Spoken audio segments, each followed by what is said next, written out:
Bismillahirrahmanirrahim. Assalamualaikum warahmatullahi wabarakatuh. Analisis korelasi untuk pertemuan ke-13. Nah, korelasi ini erat kaitannya dengan analisis regresi sederhana.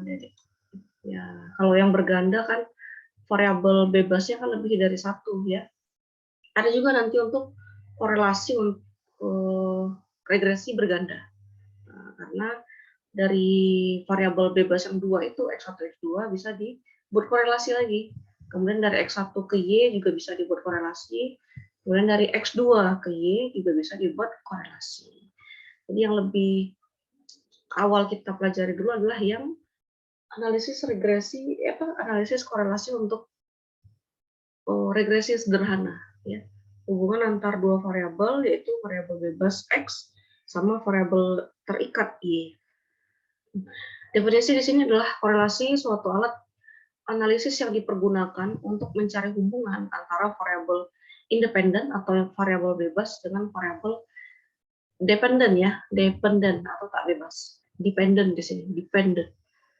Apabila beberapa variabel independen atau variabel bebas dihubungkan dengan satu variabel dependen yang tak bebas, maka disebut korelasi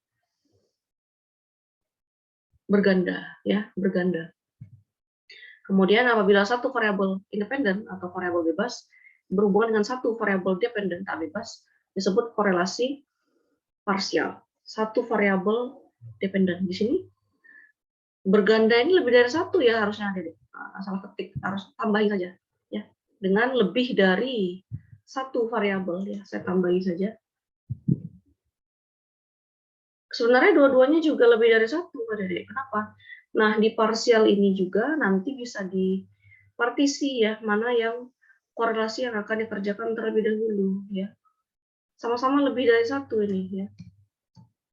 Lebih dari satu variabel. Ini juga lebih dari satu variabel. Cuma bedanya parsial nanti dia dipartisi terlebih dahulu, dipisah-pisah antar variabelnya ya. Jadi tidak langsung dicari X1, X2, Y.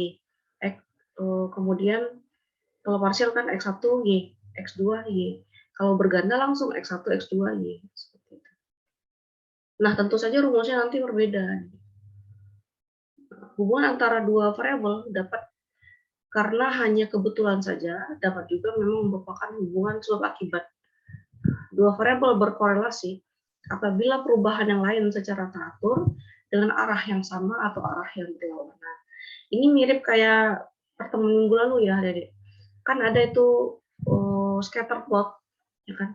Ke arah X positif, Y positif, satu lagi ke arah X positif, Y-nya negatif ke bawah. Nah, itu yang berlawanan arah, ya. Apa namanya? Biasanya untuk persamaan regresinya itu berbanding terbalik antara nilai X dan nilai Y. Misalnya kecepatan X-nya ya, kecepatan kendaraan akan berbanding terbalik dengan waktu sampai, kan gitu ya. Makin tinggi kecepatan kendaraan, tentu makin kecil jarak tempuh, waktu tempuh untuk sampai pada suatu tempat, ya kan. Jika kecepatan kendaraan makin rendah atau makin lambat, nah maka waktu tempuh yang akan dipakai juga makin besar, kan gitu ya. Itu korelasi yang berbanding terbalik, berlawanan arah. Kalau yang searah itu yang apa ya, makin besar X-nya, Y-nya juga makin besar. Oh, yang promosi kemarin ya, promosi barang. Kalau promosinya makin gencar, makin besar, maka nilai jual barang tersebut juga akan makin banyak, makin besar juga. Itu yang searah, ya. Itu arah perubahan antar variabel dependen dan independen. Nah, dalam analisa korelasi samping sebelumnya maksudnya ya, di samping mengukur kesesuaian garis regresi terhadap data sampel atau disebut koefisien determinasi atau koefisien penentu, nanti itu rumusnya R kuadrat, Adik-adik. Nanti ada setelah ini ya. juga mengukur keeratan hubungan antara variabel.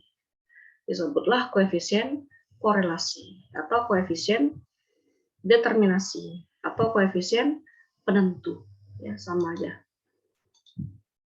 Nah, dengan kata lain, analisis regresi menjawab bagaimana pola hubungan variabel-variabel dan analisa korelasi menjawab bagaimana keeratan hubungan yang diterangkan dalam persamaan regresi. Jadi beda ya.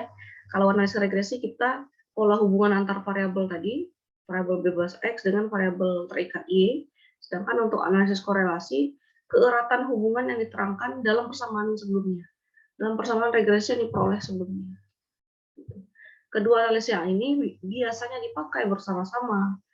Nah, koefisien korelasi dilambangkan dengan R kecil, koefisien determinasi dilambangkan dengan R kuadrat. Nah, ya.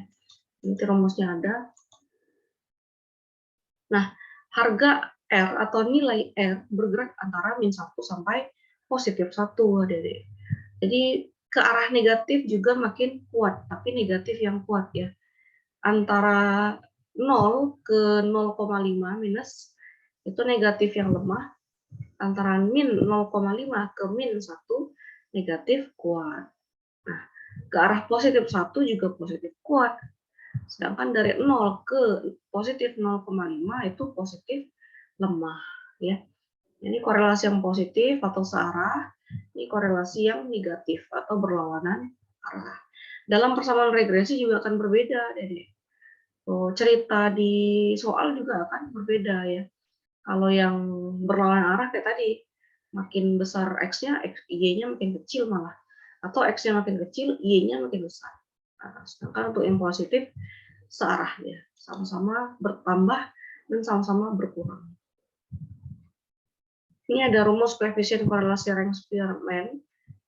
R sama dengan 1 dikurang 6 sigma BI kuadrat dikurang N kali N kuadrat kurang 1. Seperti biasa N-nya itu banyak data ya, ada B-nya itu rumus koefisien X. Sebelumnya kan kita udah belajar menentukan persamaan regresi ya kan. Rumus B juga sudah ada, rumus A juga sudah ada minggu lalu. Termasuk hipotesisnya juga sudah dibahas. Termasuk tabel F sama tabel T-nya juga sudah. Ya kan? Ini contoh data berikut adalah penilaian 2 orang juri terhadap 8 orang peserta perlombaan. Nah, jadi si A sampai H ini pesertanya 8 orang ya. Nah, ada juri 1 dan juri 2. Tentu penilaiannya bisa berbeda, bisa sama ya. Tentukan koefisien korelasi rank. Nah, ini rumusnya ada 1 dikurang 6 sigma BI. Sigma BI-nya 28 di sini. B itu beda ya, Dede. Oh, beda. Kalau yang kemarin B-nya koefisien, ini beda. Beda atau selisih. Jadi B yang di sini berbeda dengan B yang analisis regresi. Ya. Balik. Nah, B itu bernilai positif dan negatif. Sedangkan untuk kuadratnya pasti bernilai positif. Dijumlahkan, dipindahkan ke BI kuadrat. Ya, diselesaikan. N-nya kan 8 ya. 8 kuadrat 64. 1 dikurang 6 kali 28 per 8 kali 64 kurang 1. Dipakai kalkulator. Dapat hasilnya 0,667. Itu nilai koefisien korelasi Range-Spearman. Ada lagi koefisien korelasi person atau product moment. Nah, biasanya inilah yang digunakan orang. Pada umumnya koefisien korelasi yang dipakai adalah si person ini atau product moment. Nah, rumusnya mirip kayak kita nyari koefisien B ya pada analisis regresi pertemuan 12 minggu lalu. Nah, ini R sama dengan N kali sigma XI YI dikurang sigma YI dikali sigma YI per akar dari N sigma XI kuadrat dikurang sigma XI dikuadratkan dikali N kali sigma YI kuadrat dikurang sigma YI dikuadratkan. Ini hati-hati ya, Dede. Ini untuk yang X, yang ini untuk yang Y. Ya, karena dia cuma 2 variabel saja kalau regresi yang sederhana. Nah, seperti minggu lalu juga kan ada contoh ya. Ada sigma X saja, ada sigma Y saja, ada sigma xi kali yi, ini masing-masing x-nya kalikan dengan y, kemudian dijumlahkan. Ini xi kuadrat ya. Bedakan dengan xi dikuadratkan adik-adik. Kalau xi kuadrat, masing-masing nilai x-nya dikuadratkan terlebih dahulu, baru kita jumlahkan. Sedangkan kalau sigma x dikuadratkan, dijumlahkan dulu dia, sigma x. X-nya dijumlahin semua, baru dikuadratkan. Nah, itu tentu berbeda ya. Ini contoh, perhatikan contoh biar lebih jelas. Diketahui data jumlah SKS dan IPK mahasiswa sebagai berikut. SKS-nya 10, IPK-nya 3. SKS yang diambil 10, IPK-nya 2,5. SKS yang diambil 15, banyak ya. IPK-nya 2. SKS yang diambil 10, sama kayak yang pertama atau kedua, malah IPK-nya 1,5. SKS 5 saja, IPK-nya malah lebih rendah. Tentukan nilai koefisien korelasi dengan metode produk momen. Nah, apakah SKS mempengaruhi IPK atau sebaliknya IPK mempengaruhi SKS? Nah, tentu ya SKS mempengaruhi IPK ya kan. IPK-nya kan hasil akhir. Tentu nilai X-nya itu variabel bebasnya jumlah SKS, nilai IPK-nya variabel Y ya. Variabel terikat atau dependen atau variabel bergantung. Di sini diminta tentukan nilai koefisien korelasi dengan metode produk momen ya, momen person. Yang rumus kedua itu yang umum dipakai orang kan jadi. Nah, seperti ini ya. Misalnya seperti ini. Ini XI-nya, ini XI. Terus dijumlahkan hasilnya 50. Ini nilai YI. Dijumlahkan hasilnya 10. Nah, untuk XI, YI masing-masing baris dikalikan. Masing-masing baris dikalikan baru dijumlahkan. Diperolehlah sigma XI, YI. Nah, ini untuk yang XI kuadrat. Jadi X-nya dikuadratin dulu 100. Ini 100 ya. 15 kuadrat 225. 10 kuadrat 100, 5 kuadrat 25. Untuk YI juga sigma bukan kuadrat dari YI. 3 kuadrat 9, 2,5 kuadrat 6,25, 2 kuadrat 4, 1,5 1,5 kuadrat 2,25, 1 kuadrat 1. Dijumlahkan diperoleh sigma YI kuadrat 22,5. Nah, untuk sigma YI dikuadratkan nanti hasilnya 100 ada dari sini. 10 pangkat 2. Ini ya. Dibedakan ini dengan yang YI kuadrat. Nah, YI kuadrat 22,5, YI dikuadratkan dia 100. Dicari cara mencarinya, dikerjakan yang di dalam kurung terlebih dahulu. Diperoleh koefisien korelasi person atau produk momen adalah 0,447. Belajar ya cara mencari perhitungan sederhana seperti ini. Ini nggak saya jelasin lagi. Kayak gitu. Jadi. Nah, sedangkan untuk koefisien determinasi, rumusnya itu R kuadrat. Berbeda dengan koefisien korelasi. Koefisien korelasi kan R saja. Kalau koefisien determinasi dia R kuadrat. Rumusnya hampir-hampir mirip, adik-adik, terutama yang bawah ini ya. Tapi yang atasnya berbeda. Nah, yang atasnya dikuadratkan. Kalau yang tadi dia tidak dikuadratkan. Ya, beda ya. Nah, terus untuk koefisien ini bisa dicari sendiri ya, adik-adik. Dari contoh yang slide 11. Cari koefisien determinasinya. Nah, koefisien determinasi itu bagian dari keragaman total variabel tak bebas Y atau variabel yang dipengaruhi atau dependen tadi yang diterangkan atau diperhitungkan oleh keragaman variabel bebas X atau variabel yang independen. Jadi artinya apa? Bagian dari keragaman total variabel. Seberapa beragam ya nilai Y-nya terhadap nilai X, itu maknanya. Disebut dengan koefisien determinasi. Nah, jadi koefisien determinasi kemampuan variabel X mempengaruhi variabel Y, kan gitu ya. Jadi seberapa beragam Y-nya itu yang disebabkan oleh X, maknanya adik. Semakin besar koefisien determinasi, menunjukkan semakin baik kemampuan X mempengaruhi Y. Gitu. Ya, paham ya? Bahasa ini agak sering-sering dibaca lah ya, supaya lebih paham maknanya. Mau ujian, ini nanti pertemuan 13 baca, perhatikan videonya. Kemudian menjelang pertemuan 14 baca lagi yang sebelumnya, gitu ya. Nanti menjelang UAS dibaca lagi. Perhatikan ya. Nah, untuk dua variabel bebas, X1 dan X2, ini yang ganda ya, koefisien korelasi ganda, artinya variabel X-nya itu lebih dari 1. Bisa 3 malah ya, bisa 4. Yang ini contoh pada slide itu cuma 2, X1 dan X2 saja. Maka koefisien korelasi saja ya, bukan koefisien determinasi, hati-hati ya dari. Nah, ini seperti ini maksud Ibu, ini yang ganda. Ya, Y, X1, X2. Kalau nanti yang partisi, dia dipecah dulu. Y terhadap X1, satu korelasi. Kemudian Y terhadap X2, satu korelasi lagi. Ya.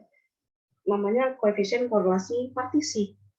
Nah, kalau ini koefisien korelasi ganda. Rumusnya seperti pada slide, R, Y, X1, X2 sama dengan akar dari R kuadrat Y X1 ditambah R kuadrat Y X2 dikurang 2 RY X1 kali RY X2 dikali R X1 X2. Nah, agak ribet ini ya, karena kita mencari masing-masing korelasi. Untuk Y X1 dicari dulu, untuk Y X2 dicari dulu, kemudian cari lagi koefisien korelasi untuk X1 dan X2. Ya kan? Oh, ada 3 korelasi yang harus kita siapkan di sini, adik-adik. Koefisien Y terhadap X1, koefisien Y terhadap X2, koefisien X1 terhadap X2. Ini 3 koefisien korelasi yang harus kita persiapkan terlebih dahulu. Ya. Barulah kita dapat hitung koefisien korelasi ganda total. Ya, berdasarkan rumus korelasi ganda. Agak ribet nyarinya ya, Dedek, karena kan ini satu rumus ya, pakai person, nyaman person tadi. Yang ini satu rumus, yang ini satu rumus lagi. Barulah digabungkan, dicari nilai koefisien korelasi ganda. Contoh, biar nggak pening. Misalkan kita melakukan pengamatan terhadap 10 keluarga. Udah banyak contohnya ya, Dedek. Ada contoh koefisien determinasi tadi ya. Ada koefisien, koefisien rank, Spearman. Satu lagi koefisien korelasi produk moment, person. Nah, yang ini yang koefisien korelasi ganda. Ada 3 contohnya. Nah, ini misalkan kita melakukan pengamatan terhadap 10 keluarga. Mengenai X1 adalah pendapatan dalam ribuan rupiah. Ini pendapatan per bulan misalnya, ya, X1. Sedangkan X2 jumlah keluarga dalam satuan jiwa. Terus Y-nya itu pengeluaran untuk membeli barang A dalam ratusan rupiah. Ya, mempengaruhi ya. Pendapatan dan jumlah keluarga dalam rumah itu pasti mempengaruhi pengeluaran setiap bulannya. Ya kan? Logikanya kan betul ya. Nah, ini tabel ada 10 kolom, loh hebat. Akan dibuktikan ada hubungan linear positif dan signifikan antara variabel X1 dan X2 secara bersama-sama dengan variabel Y. Nah, ini ya, tabelnya perhatikan adik-adik, kolomnya makin banyak. Kalau tadi cuma X1 dan cuma X dan Y saja. Kemudian X kali Y ya kan. X1 kuadrat, X2 Y kuadrat. Kalau ini X1, X2, Y. X1 kali Y, X2 kali Y, X1 kali X2, X1 kuadrat, X2 kuadrat, Y kuadrat. Jadi bertambahlah 9 kolom jadinya. Kalau tadi cuma berapa? 1, 2, 3, 4, 5. 5 kolom tadi ya. Kalau ini udah 9. Nah, ada di daftarkan nilai N-nya berapa, sigma X1 berapa, sigma X2, sigma Y, sigma X1 kali Y, sigma X2 kali Y, sigma X1 kali X2, sigma X1 kuadrat, sigma X2 kuadrat, dan sigma Y kuadrat. Jumlahkan semua. Supaya cepat pakai Excel ya, Dede. Ini tinggal diketik, ditarik ke bawah kan. Ini dikalikan pakai rumus sama dengan ya, kalikan kolom untuk 10 dengan 23, terus tarik ke bawah. Excel dia lebih cepat, tinggal kita tandai kotaknya itu terus tarik ke bawah. Ya, gue rasa nggak perlu dijelaskan lagi ya, karena Excel itu kan udah umum. Nah, ini rumus korelasi personnya. Nah, ini yang sudah ya satu-satu kita cari. Y kali X1 berapa nilainya? Kemudian Y kali X2 berapa nilainya? Ya. Terakhir X1 dengan X2. Nah, berapa nilainya? Nah, setelah diperhitungkan menggunakan rumus Moman Person, diperolehkan nilai korelasi YX1 0,912, korelasi Y terhadap X2 0,74, korelasi X terhadap X1 0,85. 3 korelasi dicari terlebih dahulu, baru dicari korelasi ganda total ya. Pakai rumus yang akhir tadi. Nah, ya lebih panjang jalannya ini ya, Dedek. Dan harus teliti juga ngitungnya. Kesimpulan terhadap diperoleh hasil akhir, prosesnya udah jelas ya, tinggal disimak kembali ya, Dedek, atau dihitung ulang misalkan. Terdapat hubungan yang signifikan antara X2 bersama-sama X1, ini X1 ya, antara X1 bersama-sama X2 dengan Y. Karena diperoleh korelasi ganda akhir itu 0,914 bernilai positif dan hampir mendekati 1. Ya kan? 0,914 hampir lah ya mendekati 1. Dia sudah positif kuat ya kan. Kalau tadi kan ada positif lemah, ada negatif lemah, ada negatif kuat. Nah, ini sudah termasuk positif kuat. Atau terdapat hubungan yang signifikan antara pendapatan kan X1 ya, jumlah keluarga X2 dengan pengeluaran untuk membeli barang A, variabel Y. Yang latihan soal, di bawah ini menunjukkan jumlah pemakaian pupuk X dan hasil panen padi yang diperoleh dalam variabel Y. Pupuknya 20 kilo, panennya 8 kuintal. Pupuknya 40 kilo, panennya 9 kuintal. Ini data dalam 1, 2, 3, 4, 5, 6, 7, 8 periode panen. Ya. Ini ada dua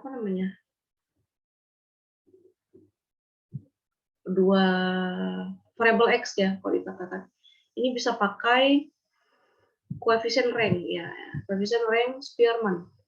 1 dikurang 6 sigma BI kuadrat per N kali N kuadrat kurang 1. Tadi rumusnya udah ya, Dedek.